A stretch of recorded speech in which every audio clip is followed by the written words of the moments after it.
Kanus aman mapadeklarar nga patay na ang imong kapikas, pananglitan ang imong asawa o ang imong bana, taon-taon nang wa nimo nakit-i. Doon na ba'y tagal ang balaod aron ideklarar nga patay na ang missing nimo nga kapikas? Ang tubag naa under Article 41 sa Family Code. Ningon ang balaod, pananglitan og ang imong kapikas na missing sud na sa 4 ka tuig. Unya, wa gyud ka kahibaw og asa na ug ikaw nagtuo nga patay na, pwedeng ipadeklarar nga patay pinaagi sa pag-file og kaso ngadto sa korte.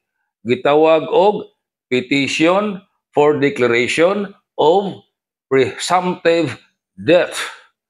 Pananglitan ug ang imong kapikas naa sa gitawag og danger of death sa panahon nga siya nawagtang.